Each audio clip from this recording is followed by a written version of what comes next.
জাগুনত ৰাইজৰ দলৰ সভাপতি অখিল গগৈৰ মত বিনিময় আৰু যোগদান কাৰ্যসূচীত অংশগ্ৰহণ সভাপতিগৰাকীৰ। অসম অৰুণাচল প্ৰদেশৰ সীমান্তৰ জাগুন লাকলাত আজি ৰাইজৰ দলৰ এখন সভা অনুষ্ঠিত হয়। ৰাইজৰ লগত মত বিনিময় আৰু যোগদান কাৰ্যসূচীত অংশগ্ৰহণ কৰে ৰাইজৰ দলৰ সভাপতি অখিল গগৈ। সভাপতিগৰাকীয়ে ভাষণত শাসনাধিষ্ঠ বিজেপি দলক তীব্ৰ সমালোচনা কৰে। আজিৰ সভাত ৩০০ লোকে ৰাইজৰ দলত যোগদান কৰে। পঞ্চায়ত নিৰ্বাচনৰ আগে আগে এইদৰে দলত যোগদানে দলৰ সকলোকে উৎফুল্লিত কৰিছে। সভাপতিগৰাকীৰ লগতে স্থানীয় ভালেসংখ্যক দলীয় নেতাকৰ্মীয়ে অংশগ্ৰহণ কৰে এই কাৰ্যসূচীত। একেবাৰে অসমৰ শেষ প্ৰান্তত আছে আৰু যোগদান কাৰ্যসূচী ইফালে পঞ্চায়ত ইলেকশ্যন। আমি মাৰ্ঘেৰিটা বিধানসভা সমষ্টিটোত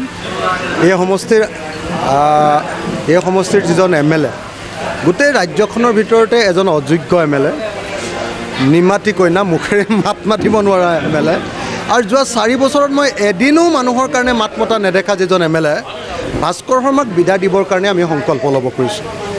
সেইকাৰণে এইবাৰ আমাৰ বিৰোধী ঐক্য মঞ্চৰ সকলোবিলাক মানুহ আমি একলগ হৈছোঁ।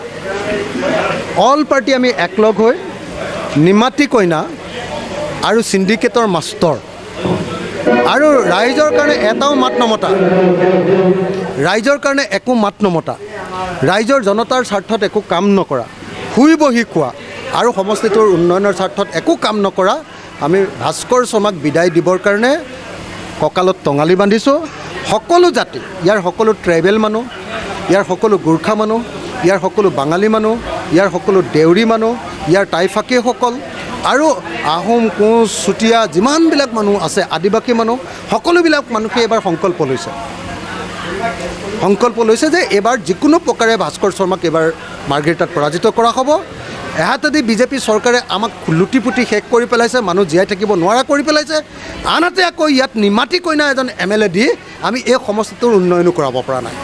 গতিকে ভাস্কৰ শৰ্মাক পৰাজিত কৰিবৰ কাৰণে আৰু মাৰ্ঘেৰিটাত এজন বিৰোধী ঐক্য মঞ্চৰ প্ৰাৰ্থীক জিকাবৰ কাৰণে। মাৰ্ঘেৰিটাৰ পৰা সমীৰণ বৰঠাকুৰৰ ৰিপৰ্ট, এনি পলিটিকেল।